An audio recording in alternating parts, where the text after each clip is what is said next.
Good afternoon, everyone, and thank you for joining us during Eco3 Earth Week, which is a week-long celebration of our community's commitment to sustainability with a lineup of events, learning, and service. Each day this week, we will be leading a series of virtual webinars, each focusing on different actions for climate resiliency, including actions for businesses, environmental justice, solar, and climate throughout our community. Each of these items are outlined as important actions in the Duluth Citizens Climate Action Plan. Today's webinar topic is actions for environmental justice, which is at the forefront of our climate work at Equilibrium3. Our speaker today will be Equilibrium3's CEO, Jodi Slick.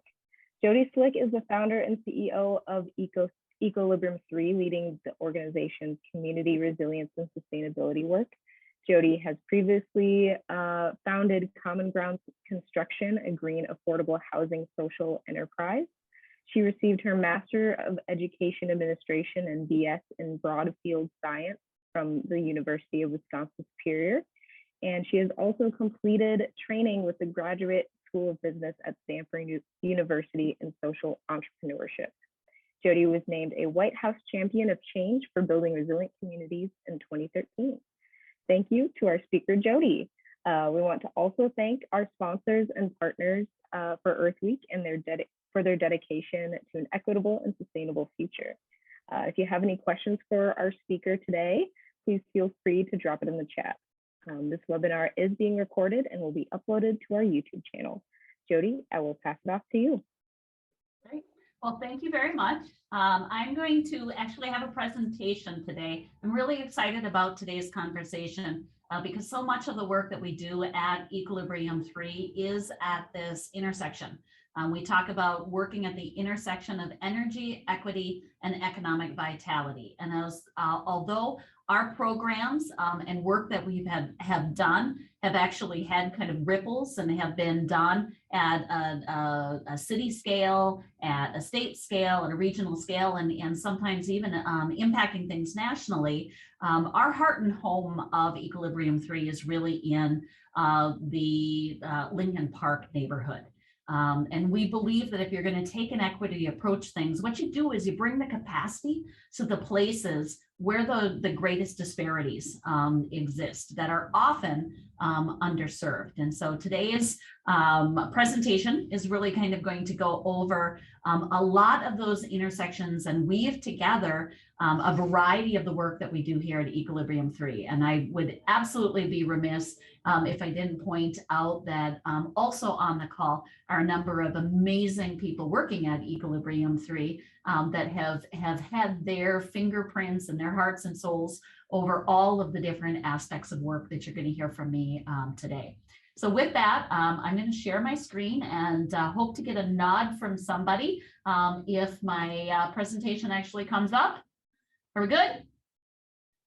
Awesome. So what we're going to do is do a little bit of storytelling today. And the beginning of the storytelling and really a lot of the work that we're doing this week with Earth Week is surrounding the Duluth Citizens Climate Action Plan. And that is an effort, let me make sure, that was coordinated by Equilibrium3, but really done with just a ton of community partners that work in the sustainability and the energy area. And I actually should change this slide so we get all of their logos up there too. But we've actually over the years come together in something called the Duluth Climate and Energy Network. And funding for the Duluth Citizens Climate Action Plan was provided by the University of Minnesota's Clean Energy Resource teams. And we're going to be talking about that today, along with our neighborhood work, along with some of our health equity work, along with some of our just energy transition work, et cetera. But we're going to keep kind of coming back to this because it is Earth Week, and we want to talk about action. And there'll be an invite, a couple of additional invites at the end of the presentation for ways in which you can get involved yet this week. The process for putting together the Citizens Climate Action Plan actually involved just a ton of research, looking at kind of the plans that were already in place at the local scale, like the Imagine Duluth Comprehensive Plan update, all the way to some tremendous research that's been done is something called the Project Drawdown, which looks at things internationally and has done all the science and all the math about what the most impactful actions can be to truly address the worldwide climate crisis. In addition, it was really important for us to understand what's already happening at the state level. The city of Duluth, for example, has been part of the Minnesota Green Step Cities. And then for all of the work, as we talk about that intersection with equity, making sure that we're really informing, not just looking at how we move forward on greenhouse gas reductions, but really do so in a manner that is addressing disparities and benefiting those that have been actually most impacted by things like disasters and may have kind of the lowest amount of kind of economic or other types of resilience as we face things like climate change, et cetera. The process involved, because of the pandemic, there's going to be a much more kind of community engagement, but instead we needed to pivot. And so what we did is actually interview 20 local experts in kind of the 4 domains that we really looked at. And you can go onto the Equilibrium3 website. It's the Duluth Citizens Climate Action Plan, and we'll be throwing that link into the chat. And we invite you to explore this. And some of the things that you'll see there is first of all, what are the key findings? If you want to learn more about what those areas are in Duluth where we can have the most impactful reductions for GHG, it will break it into 4 areas: food and agriculture, transportation, buildings, and energy production. And it will actually give you information as to what part of our community's climate footprint is represented in each of these areas. It will also help you understand what are the type of actions you can take. And I love, we've got Laura Wedge, who was kind of the rock behind this online today. I love the way in which this was kind of broken down because it is a journey. And when you're in a journey, there's lots of different ways, different on-ramps, different ways in which you can make action. And so it's broken down into each of these areas, looking at what are the things maybe you need to learn, you need to become more aware of. What are the ways in which you can act at that kind of like individual or that household level? What are the institution and business actions that can be taken? And we had a webinar yesterday that highlighted some of the awesome work that's happening from some of our businesses right now. And then also looking at what are those community and systemic actions that need to be taken when we work together that will create some of actually the largest GHG reductions. The other thing that the plan recognizes is the fact that there's so much work that's already happening in our community, and that sometimes there's new work that needs to be done, but other times, if there are ways in which we can take our individual and collective action and just amplify amazing things that are already happening in our community, that actually might be more impactful than starting something new. And so I think there's over 260 different community organizations, efforts, programs, projects, policy work that's already going on in our community. And we invite you to check those out. And you know what, we can't know everything. So this is a really, really good start. But if you know of something that's happening in our community, please let us know so that we can add that and have that as kind of a comprehensive menu for how people can get involved. Specifically for today's conversation, though, we're going to be talking about the environmental justice side. And this conversation is going to really center on the frontline community of Lincoln Park. And the definition of a frontline community, and this is actually provided by the Funders Network that's partnered with the Urban Sustainability Directors Network and others on something called Partners for Places. They define a frontline community as those that are experiencing the most immediate and worst impacts of climate change, and frontline community groups like an Equilibrium 3 as those whose primary mission is to represent and serve the frontline community members by improving living situations, addressing the root causes of oppression and injustice, looking at economic disadvantage and environmental harm. So today's conversation is going to be that idea of when you have a community like Lincoln Park and an organization like Equilibrium 3, how are we bringing that environmental justice lens to these 4 different domains? And to start out with, there's the question like, what is Lincoln Park? How are we getting to the idea that Lincoln Park is defined as an environmental justice community? One of the projects, and I see we've got community public health and human services from St. Louis County online today. We've been working with them in a project called Lincoln Park 156.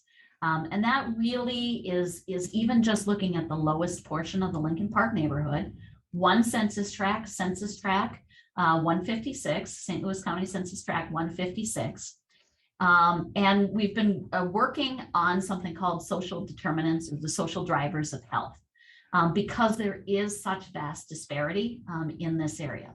The lower portion of the neighborhood, or Census Tract 156, includes the port, includes the craft business district, and includes the housing really on the lower portion of the neighborhood. And if we were just to look at that one census tract, which I think is really a microcosm of our nation, when you consider the interstate, when you consider the port, when you consider the small businesses, the light manufacturing, heavy manufacturing, you think of the housing, all of that, we really kind of represent some of the biggest challenges we have as a nation as it deals with climate change. The demographics of this area, for example, is we've got about 3,000 people. The median household income is about $30,000. The state median income is $72,000, or in Duluth, it's $52,000. So you can see we're considerably low, very low income individuals. And when we think about different things, we actually have over a quarter of the residents in this area that actually have a disability. And those are for 18 to 64-year-olds. And that number actually goes up when we get into the 65 plus age. Our residents are in the lowest 0.5% for at-birth life expectancy for all of Minnesotans. And we're in the lowest 2% nationally. Right now in this census tract, and that's the census tract where I'm sitting in right now, where Equilibrium 3 is out of, the median age life expectancy is 69 years. And that life expectancy is greater than 10-year difference. In fact, it's about 12 to 20-year difference. And some of that variation of that 12 to 20-year range is really based on race of individuals, with, of course, those that are non-white, unfortunately, having this greater burden as it relates to health. In addition, if you look, this is just an example as we think about poverty and how this area of the neighborhood specifically, is dynamically different. Over 30% of those that are in poverty versus, less than half of that as we even think about St. Louis County. And so the 4 categories that we talked about under the climate action plan for how we can make GHG reductions, and we can kind of move our climate work forward at that intersection with environmental justice. One of those is on buildings. And what the climate action plan states is that what we need to do, our most impactful thing, if we could just do one thing, would be to make our buildings more energy efficient and ensure that they are fueled by clean and efficient energy. Seems to make a lot of sense, right? Well, when we look at a particular neighborhood instead of talking about that from, I guess, a more abstract or a really large perspective, when we start drilling into, well, we need to improve the housing stock. What does the housing stock look like in a neighborhood like Lincoln Park? And this again is coming from that Lincoln Park 156 health work with the county. If you look at the Bridge to Health survey, in this area, we have over 70% of our residents lack affordable housing. And then we've got some comparison numbers as to what that compares to against the region. We've got 20% of residents report barriers due to loss of income, inability to pay utilities, rent, mortgage, et cetera, which is nearly 3 times higher than we see in the region.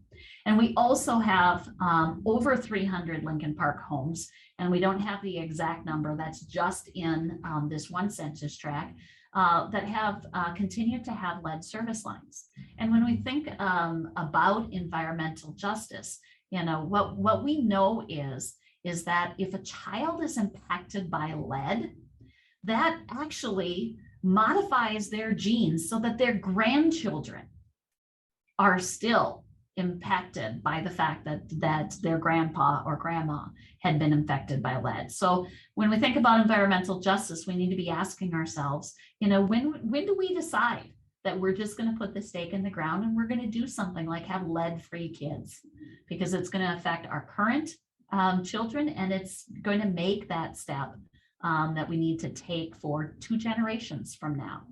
We always talk at Equilibrium 3 about the idea of when is the best time to plant a tree, and that is 30 years ago. The second best answer is today. And so as we think about some of the national conversations that are happening about infrastructure, et cetera, you know, we can't go back 30 years and get the lead out of these houses, but maybe we should be doing it today. If you look at those that are below 200% of the poverty line, you'll see that we have about 54% of those that rent, again, 3 times higher than what we see in the region. And of those that own their homes, you know, we see a much higher level of those, again, in that idea of being in poverty and not being in poverty as to what your kind of housing options are. And this to me is one of, I think, the most important visuals when we think about our buildings and how we need to make them energy efficient, and why we should be thinking about starting piloting programs, doing things here in the Lincoln Park neighborhood. You know, this is, we talk about having an old housing stock in Duluth, an old housing stock in St. Louis County, et cetera. It is so dynamically older in Lincoln Park. You know, this is where your old traditional neighborhood was. It's where the lead is. It's where our houses are leakiest, et cetera. And to me, it's like, this just blows me out of the water every time I see it, because it's such a visual representation of if we're going to make climate change, we're not going to be eliminating this housing. You know, it's we don't get to decide what the coolest, you know, next green development is and look at all of these kind of great options. What we need to do is we need to figure out, how do you deal with a 100-year-old home and make that 100-year-old home affordable and use less energy and create, you know, lower or no carbon as we heat it, as we use electricity, et cetera. And then finally, and this was a question somebody had actually just asked me the other day, is that when we start thinking about solutions, we have a building, and a building can be old. But when you start thinking about solutions, you have to start understanding who are the players that get to make the decisions about that building. And so as we look at, again, this area with that really old housing, what we'll see is that the individuals that may be paying for that gas, or actually we've got 22% of the homes still on fuel oil. We all know that's not a choice that we would make for ourselves because it's so expensive. But that is where our low-income people in our oldest housing stock, that's a huge fuel choice that we have right now. And so when we look at this, when we start thinking about solutions moving forward, we need to be thinking about not just engaging the people that are living and perhaps paying for the energy bills, but we really have to be working on solutions that are going to, in this case, for the residents here in Lincoln Park, for that equity approach, we need to be really figuring out how do we work with the property owners to ensure that they can make good climate and equity actions on behalf of the residents.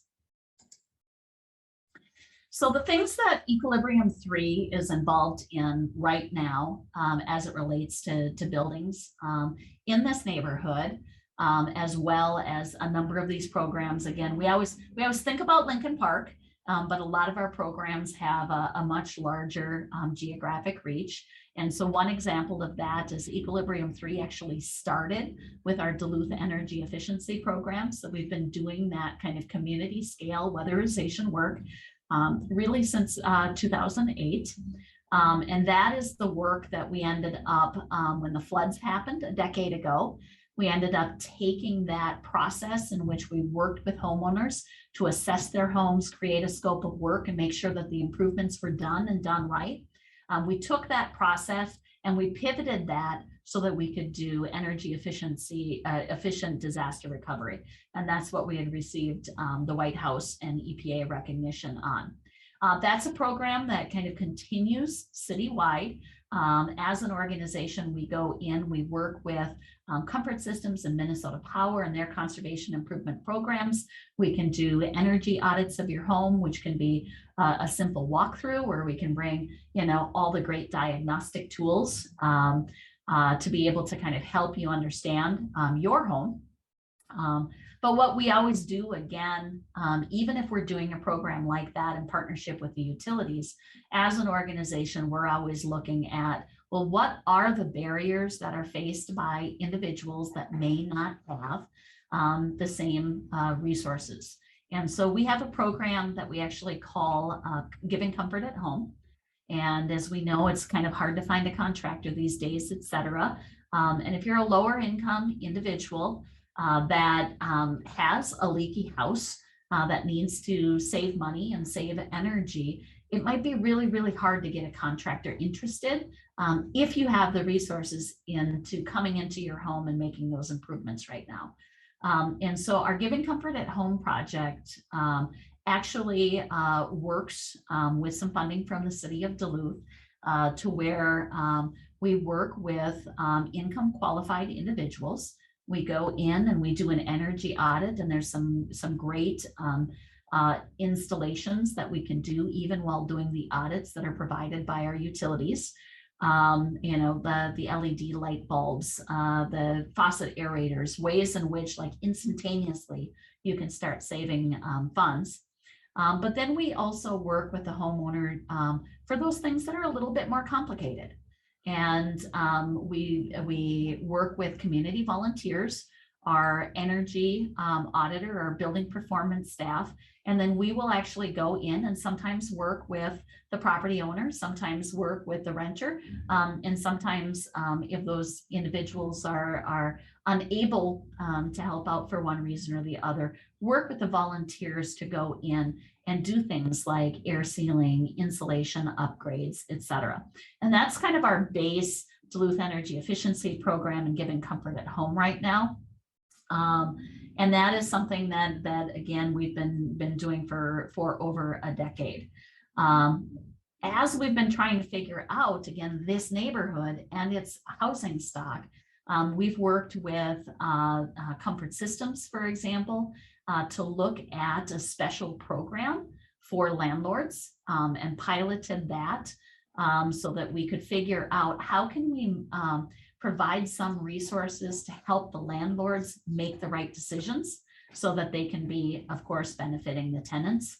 And then right now we're in the process and have applied in partnership with the city to the Department of Energy to actually look at something called the Weatherization Assistance Program,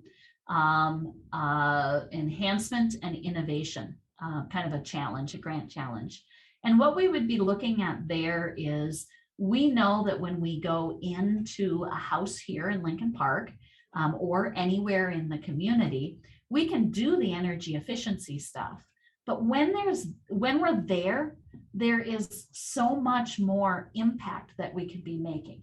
We've done some unique partnerships, for example, with the American Red Cross. So when we go into a house, we can actually do things like upgrade smoke detectors because of the partnership with the American Red Cross. We've previously worked with the American Lung Association when they've had radon testing kits available. So what we're constantly trying to do is, how do we integrate our programs to get the biggest benefit? And where we'd really like to see things going for this neighborhood as a test bed is, where and how can we take the weatherization work and extend that weatherization work into something called deep energy retrofits, in which, instead of just going and plugging the heels or the holes in the house, doing the air sealing and adding some attic insulation, for example, where and how can we move towards taking that R13 wall and maybe bumping that up to an R26 or an R30. So we can look at that really long-term, deep energy reduction. Other things are looking at the idea of weatherization plus health. There's healthy housing. So if we're going in and working on a house on the energy side, which is hopefully improving the indoor air quality, which is really important when we have residents that are impacted by things like asthma. Are we also able to do things like deal with the lead that's in that house? Or if we're working with somebody that may be older and may be more susceptible to trips and falls in their house. And if they do trip and fall, there's, some negative consequences there. Can we, while we're in that house, be looking at how we can upgrade that house for appropriate aging in place things, like having the right hand bar in a shower, that type of thing, making sure that the lighting is adequate over the stairs, or making sure that if there's a potential trip hazard with a carpet, that we're dealing with that. And then a third one that we're looking at is really that weatherization plus climate. And there's a couple of different things that when we think about this idea of kind of overlap of weatherization and climate, we already know weatherization works with the climate, but for our community to be more resilient and our housing stock and our residents to be more resilient to things like climate-based rain events, et cetera, we actually need to make our housing more rain resilient. And there's kind of 4 things that you need to do. You need to make sure that when you're not getting bulk water flowing into your house. That means we need to do things like make sure homes have gutters, make sure that they've got gutter extenders to kick the water away from the foundation. We need to make sure that the lay of the land is sloped appropriately away from the foundation. We need to get rid of bulk water from rain. We need to deal with water that infiltrates into our really old bluestone foundations. And then we need to make sure that we're not having things like sewer backups. If we can accomplish those things, a number of the people whose lives were hugely disrupted a decade ago because of the flooding would not have to go through that particular situation again. So weatherization plus climate looks at being resilient to climate impacts, but then also looks at this idea of a just energy transition. And by that, we mean we need to electrify our homes, electrify our heating, and we need to take the carbon out of that electricity. And so we talk about that as beneficial electrification. It's, not the old add a base, electric baseboard heat. It's looking at things like air source heat pumps. And then when and where possible, getting into distributed solar generation.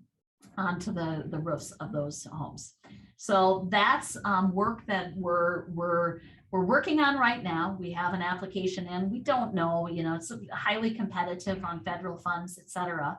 But we are trying to figure out what that vision is and where and how we can say it's the communities like Lincoln Park and like Duluth, where we should be testing out these kind of like next step protocols for dealing with climate. And then the final thing is and we're still working on this, but NRRI, UMD's Natural Resources and Research Institute, actually had been looking at rapid rehousing. So if there is a disaster, how could you create some housing that could be rapidly deployed, and instead of it being something like a FEMA trailer, it could be something that could be turned into permanent housing. So we're working with them to take their 2 units that they had created and actually get them placed here in the neighborhood. So we've got some additional low income homeownership opportunities. Another one of the 4 areas that we talked about was energy production. And that, again, the most impactful action is to talk about moving our electricity production to renewables and support the development of community-owned and locally produced clean energy. And we've got a long history, again, much like our Duluth Energy Efficiency Program, of working on increasing solar in this community. We actually work with the Department of Energy under something called the Solar Market Pathways grant to say that we were a very underserved community when it came to solar, and how do we ramp that up? How do we get our first megabyte of solar operating in this community? And it seems strange now because solar seems to be, it feels like it's everywhere. But when we started this work back in, I think it was 2013, 2014, somewhere around there, we're actually at a point in which if you talk to the average person on the street here in Duluth, most people would not think that solar was really something that was a viable option in our community. Everybody thought wind. And really what's most appropriate here is actually solar. As we talk about residential, commercial, the idea of solar community gardens, and even utility scale. And tomorrow we'll be doing a webinar that will really focus on solar. One of the projects that we did was the first solar plus storage project in a multi-state region, and that was actually helping I just totally lost the name.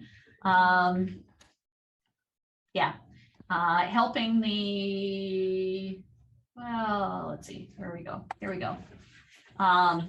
Helping the Nature Center, the Hartley Nature Center. They were an early adopter of solar, and we actually helped them retrofit their panels and add a battery storage there. And what was interesting about that is we talk about resilient power is the battery was delivered about an hour after Hartley got power back after being without power for a week because of the windstorms that occurred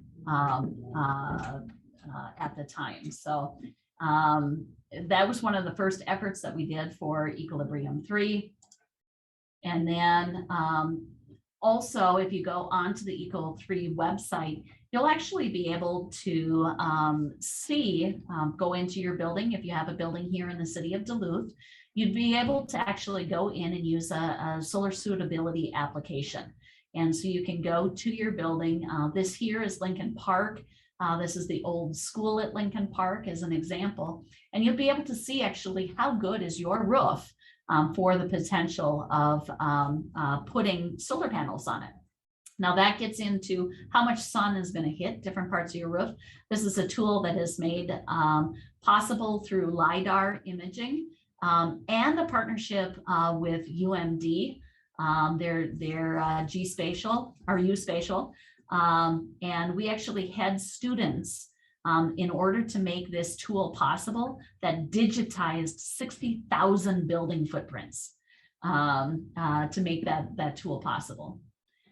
How this relates to Lincoln Park, however, is that as we think and want to move clean energy production forward throughout our community, of course, we do think about it from an equity lens. And so this is the Lincoln Park Solar Garden that you will now see if you're coming from downtown and you enter the Lincoln Park neighborhood. This is an array that benefits low-income individuals, and the power from the array also helps the Minnesota Assistant Council for Veterans and their MACV place, which is about affordable housing for veterans. And so, this is an example of one of the projects that we wanted to do, not only as a way of starting to create a new entry into the Lincoln Park neighborhood. The Cross City Trail goes right next to this. We see this as kind of one of the nodes for an active transportation corridor we're talking about. But it's producing and showing, as you imagine, all of the cars that go by on I-35, that solar is indeed possible in this community. What is, I think, very interesting about that is that, oftentimes I think the media is telling us that, well, if you're about the environment, you're against jobs, or if you're for clean energy, you're against this. There's lots of places in which we're told that we have to be in conflict. And I think one of the things that Equilibrium 3 does is really look at, what? Absolutely. There are going to be organizations that have different points of view, different theories of change.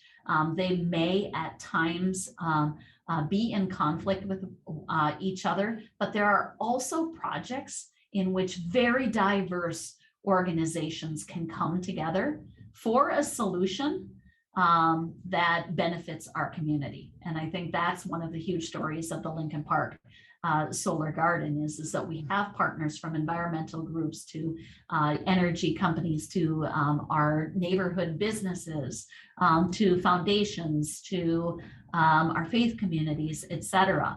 Here's a project that brought people together and is now producing clean energy to benefit our low-income individuals. And that's the type of positive intersectional point we need to focus on. As we think about energy production right now in Lincoln Park, there's kind of three different things that are going on that I wanted to highlight. The first is that we are working with multiple partners on something called the Lincoln Park Resilience Hub. Behind the Midtown Towers in Lincoln Park, which is 215 units of public housing, there had been the Lincoln Park Senior Center, which is about 15,000 square feet. It's a couple of buildings that had been fairly underutilized before the pandemic and then closed during the pandemic. The downstairs of one of those two buildings is now serving as the winter warming shelter for our unhoused population. So that's open overnight, literally to keep people from freezing to death in the winter. And what we're working on as an organization right now is the redevelopment of all of the rest of the space, kind of outside of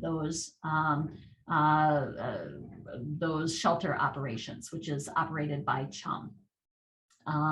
And so as we're putting this together, there is a concept called a Resilience Hub.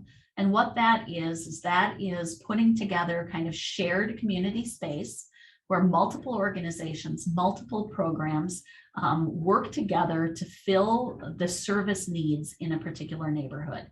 And so Lincoln Park, for example, we really don't have any healthcare assets here. We have a food desert, we have other challenges. And so what we're working on right now is taking that space and converting it to where when we're not in the point of an emergency. So, 99, hopefully 0.999999% of the time, we're able to have community members connect, use this facility, get access to computers that they might not normally have, be able to connect with healthcare resources through telehealth, be able to have a workforce coach here during certain times of the week, be able to bring in a healthcare navigator, be able to create community and in a place in which the members of this community feel comfortable coming to and really feel an ownership for, that it is their space in this community. So that when there is a disaster, one, there's already a point in which there's strong social connectedness and community connectedness. But two, then you've also done the work that you need, that site and the resources of that site can continue to serve that community when and if there's something like a grid outage. And so we're working with the American Microgrid Solutions and the Clean Energy Group, who is one of our partners for the Hartley Project. And we're right now looking at what are the resilient power solutions, a solar plus storage solution that could work for this new Lincoln Park hub, so that it can serve our community during point of disaster. Second thing is it was just announced about 3 weeks ago or so, the city of Duluth, and it's an application actually Equilibrium3 led and put in. It was one of 22 communities that have been named by the Department of Energy as a partner in something called the Local Energy Action Plan. And what that is looking at environmental justice communities and being able to apply kind of the smartest brains in our nation from our national renewable energy labs to be able to provide technical assistance to create what is the plan. So, you know, we've been giving a lot of thought and a lot of action about how do we deal with that housing? How do we deal with increasing solar? How do we electrify the housing? How do we do these type of things? As a grantee now with the Department of Energy, we'll be over the next 12 to 18 months with 20 community partners. We will actually be getting probably a little bit more than $500,000 worth of technical assistance from the Department of Energy to create a hyper-local energy transition implementation plan for this neighborhood. So what does the port need to do?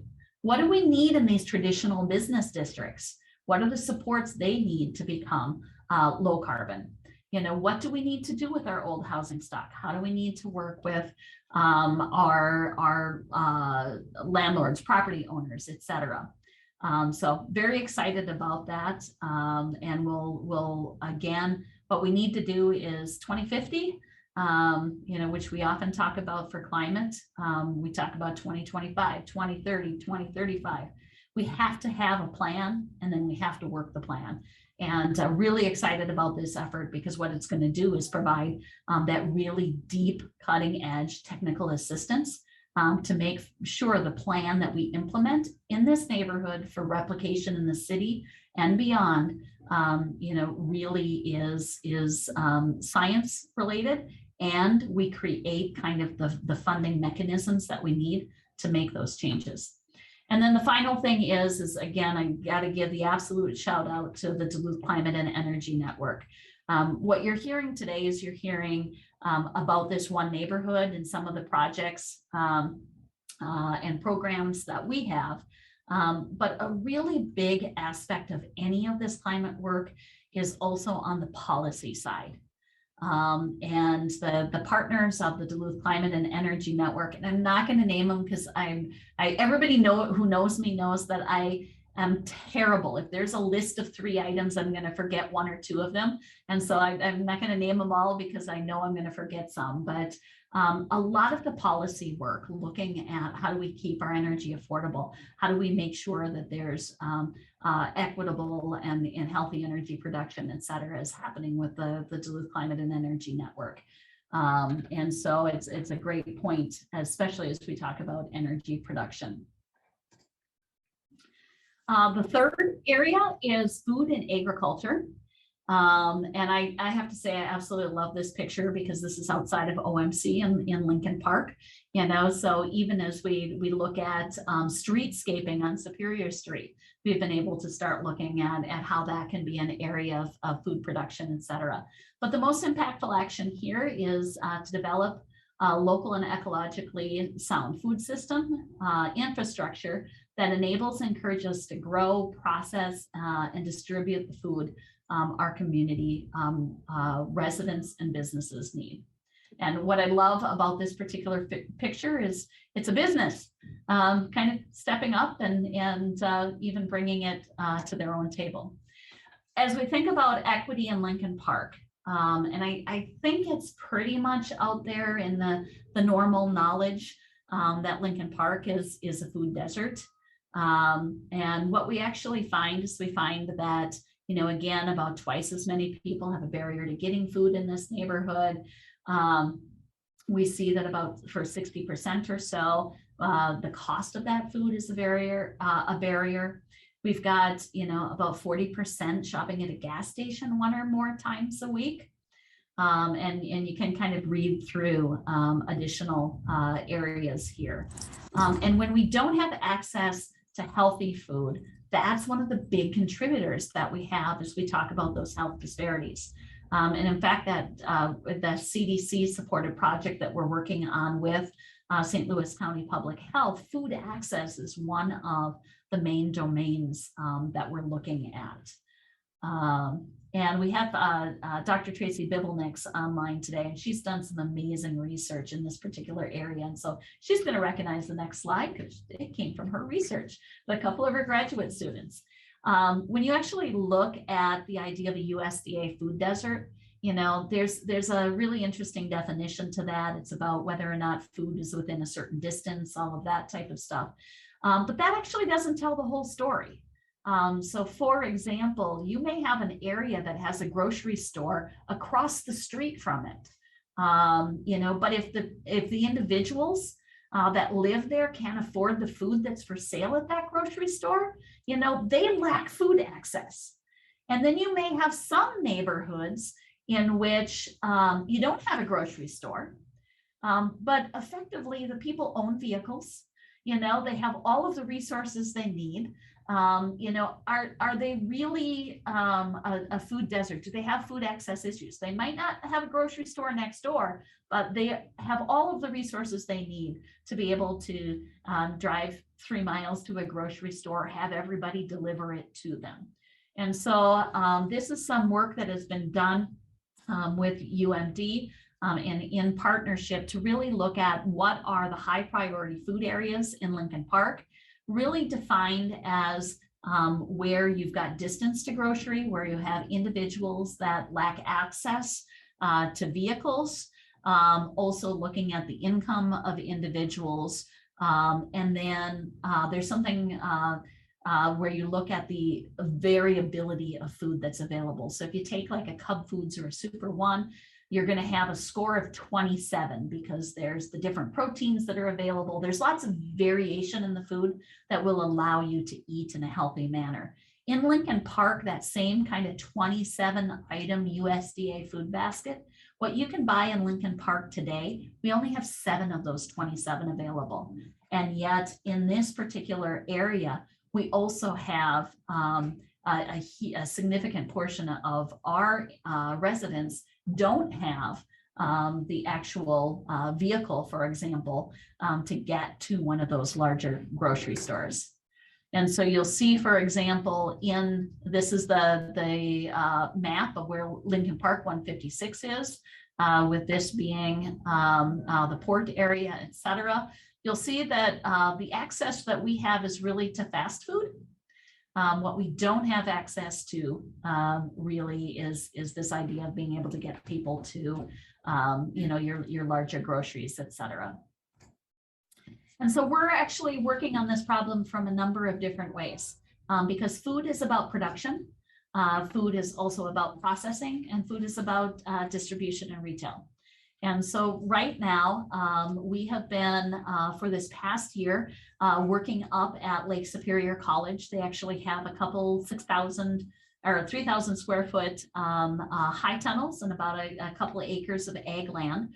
Equilibrium3 has been working on that site. We actually are right now growing starts for this season, partnering with the UMD Land Lab. They're actually growing their plants or starting their plants up there this year. And so that is some food production that's going to be happening. And we're working with community partners to actually take part of that site and make that a site that is a highly accessible site for social gathering and the ability for mobility limited individuals, whether because of being disabled or an elder, et cetera, can engage in some of that food growing up there. Second project that we have going on, we partner with the Duluth Children's Museum, we partner with Community Action Duluth, we partner with the Duluth Community Garden Program, is something called Stone Soup. And that's actually looking at social connectedness. It's looking at food, it's looking at education around food, et cetera.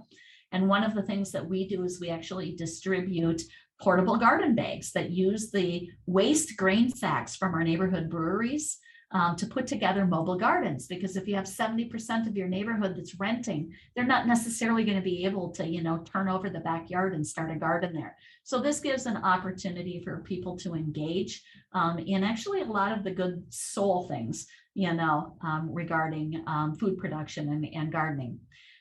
We also are in the process right now. We just received an award from DEED, again, in partnership with a number of organizations in Lincoln Park, to take our former office on Superior Street and convert that into a small footprint grocery store. So we can go from that only 7 of those 27 items available up to the real variety that our residents need in order to have healthy food. And then the final thing is that at the Lincoln Park Resilience Hub, we are in the process right now, hopefully we'll find out in May, of being able to convert what's right now is a serving kitchen there into a true production kitchen that can actually support some small food-based entrepreneurs, as well as the ability for the community to come together to make food. And then finally, the last area that we'll talk about is transportation. From the Climate Action Plan, the most impactful action is to prioritize street design and modes of transportation that put people first, like walking, biking, and public transportation. And in case you haven't noticed, you know, we're under a little bit of transportation construction here in Lincoln Park. Between the can of worms, some people think this statistic is just weird, but to me, I think it's a big statistic in my brain. The can of worms has so much concrete in it that it represents 1.6% of the bridge surfaces in the state of Minnesota. So if you take the whole state of Minnesota and you think about all of the bridges in the state of Minnesota, the fact that we have this kind of raised infrastructure because of the soils, and a lot of that's changing right now, but you know, there's a lot of road there. Between can of worms, between Highway 53 and even President Biden being here to tout infrastructure project because we need to redo the Blotnick Bridge, that same census tract that you just looked at, that we're sitting in, is going to be hosting $2.5 billion worth of transportation improvement projects. Now, what's interesting about that is that needs to happen. You know, we need our port connected. We need, you know, we play a role in this kind of national transportation system. But there's going to be $2.5 billion spent in this neighborhood in a census tract where we have more than 40% of the households don't even have access to a vehicle. So when we think about investment right now on the infrastructure side, on the equity side, we need to be talking about how do we make human scale investments. And so one of those bits of work that we've been doing is Lincoln Park is the first place in the city of Duluth in which we've actually, because of the Can of Worms project, there needed to be a detour. We've been able to put a temporary detour with a protected bike lane on Superior Street in a commercial district. And this lets us as a whole community learn about this. And it's a little bit awkward because we got some awkward bump outs and all of that. But there is an opportunity, and we've been working with the city of Duluth. In fact, it was submitted last week, an application for the rebuild of West Superior Street that really truly would model a healthy streets approach and look at an Lincoln Park active transportation corridor where we're really prioritizing all of the users. We're also working on an age-friendly effort, and that's recognizing that as we age, we do have, in general, for example, women will outlive their ability to drive a car by about 8 years. So as our population ages, we need to be thinking about those solutions. Working on what does that transition to an EV corridor look like. Also looking at, we applied last week for some funds to create some micro mobility hubs, again, to connect our residents that don't have access to a vehicle greater into transportation. And we're also looking at an autonomous vehicle pilot that would connect Lincoln Park to Canal Park. So a craft district connector that can kind of help test out all EV vehicles that would also be able to take wheelchair-bound individuals, et cetera, so that we can have greater connectivity for our residents. And finally, this work would not be possible without the fact that we've got some amazing AmeriCorps VISTA members that are working on resilience with us. And we've got some VISTA positions available. So, our VISTAs have done things like help do PPE and plant trees and create the solar garden, et cetera. And we also, as we're talking about everything, need to be connected as residents. We need to deal with climate, and we also need to be more connected to each other, because the number one indicator of whether or not your community can recover from a disaster that are going to be more frequent is how connected are you? And so as we think about equity, we need to talk about how we're creating that connectedness. We need to be thinking about big changes. This is, to me, a fascinating statistic. Looking at just St. Louis County, and on the climate side, we're very used to looking at the fact that by the time we get to 2050, we're looking at our summer temperatures changing. We're looking at our precipitation changing. But what I want to call your attention to is by that same time, when we're getting to 2050, we're looking at nearly a 50% increase of those that are 65 years or older. We're also looking at nearly a 25% decrease in our youth. So when we're thinking about the challenges we have, we need to be thinking about those concurrently and then co-developing solutions for those. And then finally, how you can help. Check out the Duluth Citizens Climate Action Plan. You're going to start hearing more about Duluth Age Friendly as we look at combinations of these things.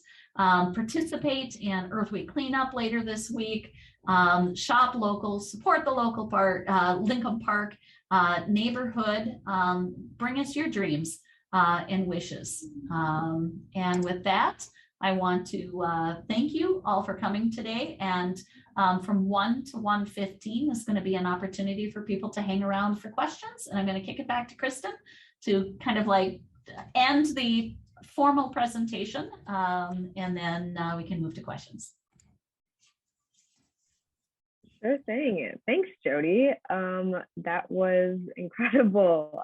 Thank you so much for sharing your insights and expertise and what Equilibrium 3 is doing to provide environmental justice in Duluth. We want to once again thank our sponsors for Earth Week. I will share those in a second. Want to thank them for their dedication to an equitable and sustainable future. And last but not least, we want to thank you all for coming and participating in our Lunch and Learn webinar on actions for environmental justice. And we hope to see you again in our other events and webinars this Earth Week.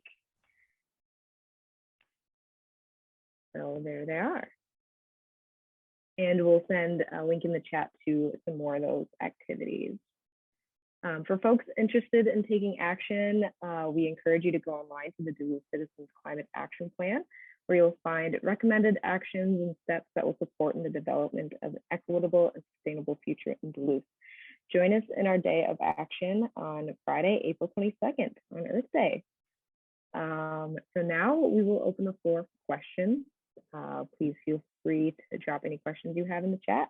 Some questions in the chat. And again, this is one in which kind of the formal side is over, so the conversation gets to begin. What I'd like to do is we'll kind of run through a couple of those questions.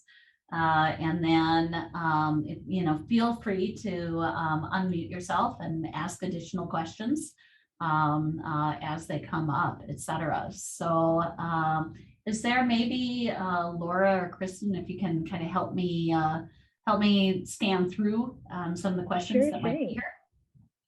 Yeah, so there was kind of an ongoing question that was leading to the next one between Linda, Andy, and Sarah. Linda was wondering, are the landlords in Lincoln Park receptive to Eco3 programs? If so, are they helping with the cost of upgrading? And following off of that, Andy asked to Linda's question, how can renters assist with approaching / convincing landlords? And then Sarah was wondering, what is the role of building code and policies to move this energy efficiency work forward? So I can remind you of those once you're going through them. It's kind of a lot. Sure. Well, they're great questions, because I think that's some of the challenge of community work is the devil is in the details. Some of this comes down to what is the particular funding source that is available. And depending on the funding source, who can participate, how can they participate, et cetera. And so as we've been, there's multiple efforts that we've been engaged in on the landlord and renter side. We worked, for example, with the Labovitz School to actually do some research to look at asking, for example, in that case, it was looking at student housing, but also looking at landlords there to see what are the renters really interested in, what type of programs would they find interesting, and then what also would the landlords see. And some of the areas where there has been kind of an overlap or some of our biggest opportunities is there have been some building code changes. So a lot of our rental housing stock is that 2-unit building, that 3-unit building, that 4-unit building. And when those buildings were originally constructed and heating systems were put in, you only needed one heating system for the whole building. Now what ends up happening is that heating system breaks, to make sure that there is separation of air so that it's safer fire-wise and all of that. You actually now may have to take that duplex, and if your furnace breaks, you might actually have to now put in 2 furnaces and make sure your furnaces are separated and all of that. And so, what we always want to look at is what's the window of opportunity there. A landlord that wasn't really happy about needing to replace 1 furnace is going to be twice as unhappy when suddenly not only do they need to buy 1 furnace, they need to buy 2, and they need to do this extra distribution work. And so what we were finding in that particular moment is that landlords might replace 1 furnace, and then they may take the other unit and do something like put in baseboard electric heat, which is going to be a more expensive option for individuals. And so that was one of the programs we worked with Comfort Systems, is to test out this idea of providing incentives that didn't necessarily pay for everything, but at least help cover some of that cost difference. And so when we were talking, especially for our housing units that involve low-income individuals, that they could, the Comfort Systems would do some grants if the landlord was making the determination to make it more energy efficient and to put in efficient heating systems and make sure that they weren't almost kind of like penalizing the residents because of this building code change. And so it's solutions like that that we've been working on. The difficulty is that a number of those solutions, they end up being these test cases in which we're working with a partner for a year or 2 or 3 because there might be funding available. But if we're really going to deal with the climate crisis in our old housing stock, we need to be deeply integrating these into the systems that are available. And so that's some of the work that the city is doing right now. Mindy Granley, their sustainability officer, we're partnering with them on a project with ACEEE, which is kind of the national, again, technical service provider, think tank, that type of thing, to look at where and how we can solve that what we call split incentive on the rental side. And part of that work is turning into what's going to be a national toolkit. In addition, looking at then what, we're kind of lucky. We've got a city that has its own, utility company, Comfort Systems. So there's an opportunity to maybe change how Comfort Systems does their work, not only as it relates to efficiency, but as it eventually relates to this idea that we need to move off of natural gas. So starting to think through how we do that. And right now finding the resources like ACEEE and DOE and others to help us kind of be on the leading edge of thought and implementation is really what we're working on. And we have had some landlords that have played ball. We've had landlords that want to do the work, but then their tenants won't turn in the paperwork, so there's a lot of kind of behind the scenes work to try to get all of these done. Sometimes it aligns perfectly, but there's a lot of kind of behind the scenes that we're working on. Building code changes, that has allowed us things like appliance changes, light bulb changes, like those big systemic things are absolutely huge. So those are the things that are going to have the biggest impact anytime we can kind of change those standards. And there has been a kind of a long-term fight in Minnesota to get to a point in which we can adopt those higher standards faster or even more localize some of those standards.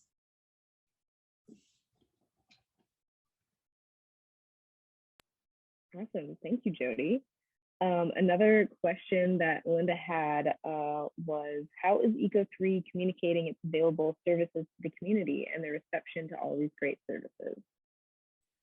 So that's, we got some amazing people. So right now, the main way in which we do that is through our website, through working with partners. We've been working on really our healthcare industry. Our agencies have taken the lead on launching something called Resourceful, which is like one-stop shop in which people can find out everything from food resources to energy resources, social media, all of that. When we first started the program, we actually went door to door, and we were able to actually create a quick turnaround energy score for each household. So we could kind of help people figure out, is their home an energy hog versus not? But yeah, anything people can do to kind of continue to spread the word is where we want to be for when we're doing direct services, which are things like our Giving Comfort at Home. A lot of the things we talked about today is a lot more on like that economic development, that planning side, the stewardship side, et cetera.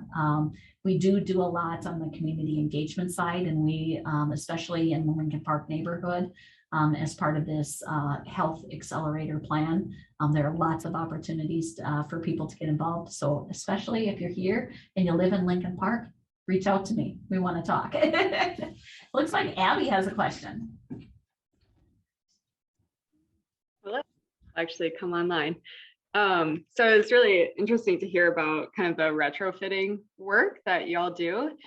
And I'm just wondering, like, there's so many vacant buildings in Duluth, but the market is so squeezed. And I'm wondering if Eco3 does like redevelopment, and in that process, make it more energy efficient, or if it works with one roof community housing, or, just what those kinds of dynamics are. Well, that's a great question. A really interesting background of Equilibrium 3 is, and you maybe heard a little bit about this in my introduction, is I had actually worked for the Northern Communities Land Trust. I was hired to start Common Ground Construction, which is a green affordable housing construction company. And so we ran that while we were running Common Ground.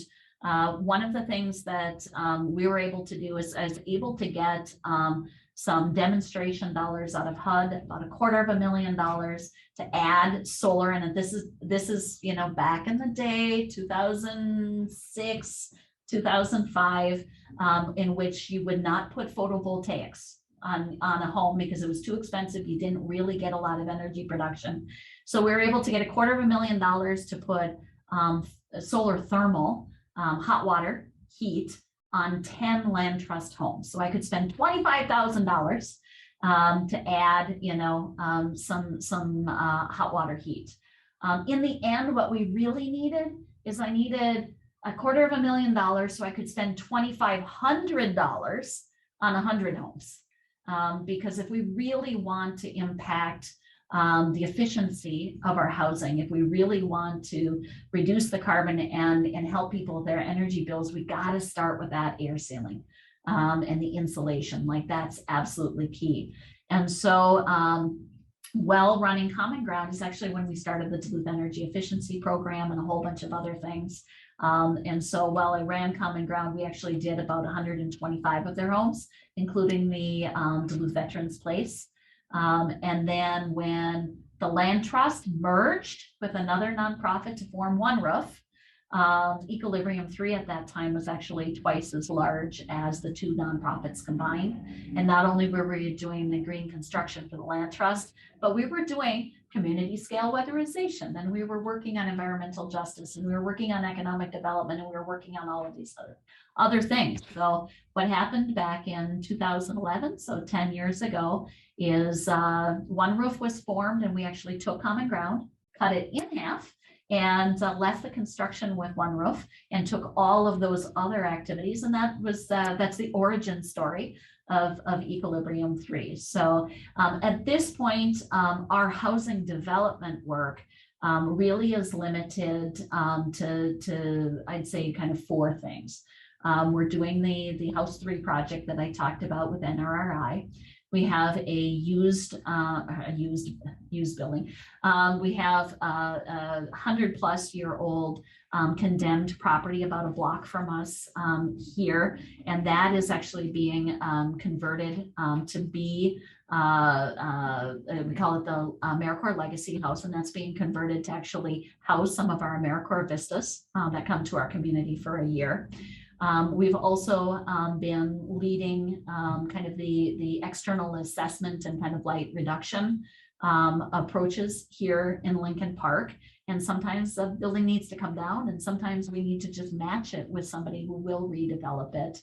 And then finally, when we do our energy efficiency work, what we want to do, and the lens that we always bring to things, is how do we get people to act? And the best way to get people to act is make sure that it's the best match possible. So even if somebody comes into our door, if they need those housing rehab services, it might be matching them with One Roof, it might be matching them with the HRA and their redevelopment. It might be getting them to the federal weatherization program, low-income weatherization program out of AEOA, et cetera. So that's what we're doing right now on that housing side. And then, of course, we run the Main Street Lincoln Park program. So you'll see that there's multiple multifamily buildings that have been going up in our neighborhood, and our Main Street program is really working with each of those developers too. Thank you. That's an impressive amount of work, and I was making my lunch during the beginning of the presentation, so apologies if I missed some of that. Oh, no, that's, I didn't go into all of that, so great question. Anything else, Kristen? I'm trying to. Yes, Linda had another question. Who is providing the healthcare navigator? Yeah, so we're in the process. We actually will start negotiating with Deed this week to be able to do the construction changes to the Lincoln Park hub. Our goal at Equilibrium 3 is not to reinvent the wheel. So I kind of jokingly call it, tire recycling. And so it's about trying to bring the right community partners in. And so what we've talked about right now, and we haven't finalized MOUs or anything along those lines, but really Community Action Duluth has healthcare navigators. And so looking at a space here at the Resilience Hub in which they might, for example, have a healthcare navigator here that's 1 day a week. And they've got some workforce development people, or they've got transportation individuals, et cetera. But where and how can we use the Resilience Hub, not necessarily to house one organization, but instead to really get to a point in which the services are able to be here and be here reliably. And so we've been working with Workforce Development as an example. Community Action Duluth Family Freedom Center has been doing things like their Elders Tea and Tablet program here, and their kind of creative startup program, and adult basic course, and other things. We'll have Family Rise Together here, Divine Connections, Duluth Aging Support. And so it's really trying to figure out, how does this center, if we were to optimize what this neighborhood needs, who needs to be here, and how do we make it easy for them to say yes to offer some of their services here. Wow. Now I know what you've been doing every day for the last 25 years. I get it. Thank you. Those are great programs. And I just can't imagine anybody saying, oh, no, I don't think I want that. They're going to be banging on the door the day you open and say, let me in. I want some of that. Yeah. Well, we're not officially open. We're trying to sneak them in whenever we can anyway. So Jodi, you and Laura and your staff make Duluth happy. Well, that makes me happy. Thank you for that. Excellent presentation. Very good. Thank you. Great. Yes, thank you. Well, I think there's so much work that needs to be done, that if you can just look at these amazing people that you see here and let them get at it, that's pretty awesome. So I am very privileged to work with them, and then they have some amazing community partners, as you know, between DCEN, and we have Susan on board here with County Public Health, et cetera. It's, in many ways, when you think about, when you think about nonprofits, it's a lot easier, like, oh, what do you do? Well, we feed dogs or we build houses, and really the solutions that we need when we think about a neighborhood like Lincoln Park, or a community, or a big issue like climate change or health disparities or our aging population or anything along those lines, it really is about, where are those intersectional spaces?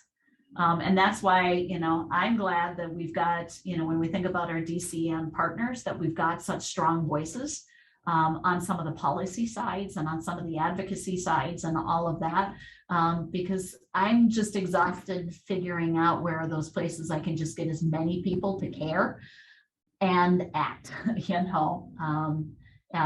how many of these things can we do one thing that contributes to 5 problems or solutions to 5 problems. I'd rather work on that than, try 5 different ways to solve one problem. If that makes sense, I don't know, but that's our approach here. Are you one of a kind, not only in Minnesota, but across the nation? I mean, have you compared yourself or found out others that are doing what ECO is doing? No, I think even within our community, there are some pretty cool examples of others that are really looking across multiple domains to create positive impact. I think of an organization like ECO, You know, they're working on housing, they're working on health, they're working on culture, they're working on a lot of different things.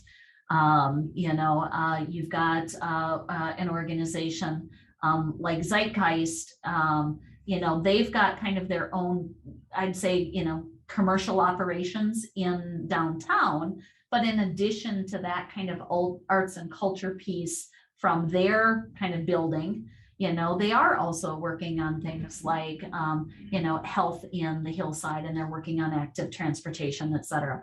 I would say that, you know, in each place, there's kind of like, there's this ripple effect. There's like, this is the heart. This is what, like, if we had to only do one thing, this is who and what we care the most about, you know, and then there's lots of ways in which, you know, that kind of ripples out to different geographies, depending on funding, depending on partners, depending on all of that.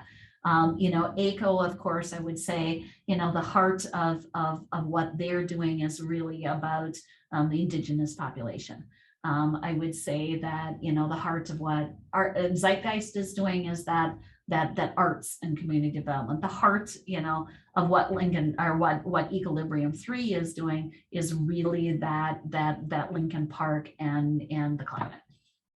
So, but you know, they all, you know, so yeah, I think we've got a unique mix, because I sometimes joke, and I think Susan's heard me say this, that, you know, to some extent, we've got credibility with the person that lines up, you know, at 8 a.m. at Curly's, and we've got credibility up to federal agencies. And so when we're trying to figure out what to do and how to do it for our neighborhood here, I think we have some different perspectives and can kind of sometimes be the translator, sometimes between domains, housing and energy, or food and transportation. Sometimes we can be the translator between on the ground, get her done, you know, up to a national renewable energy lab, you know, with some really important, you know, cone-headed energy nerds. I love that. I use that term, you know, with great honor. But, you know, so I think maybe, and you guys are all hearing this live, you know, maybe one of those areas that if we were to say a place where we really excel is in that translation, you know, at those intersections. Well, thank you. Keep up the good work. Thank you. Thank you. Yeah, what you do is just fabulous. Yes. Well, and I think on that, Kristen, if you want any final thank yous or anything along those lines, it was lovely to see you ladies today. Yeah, I just would like to thank everyone for the participation and for coming and providing some great insights. And yes, thank you again, Jodi, for the wonderful presentation. And yeah, hope to see you at other ones. Have a great day.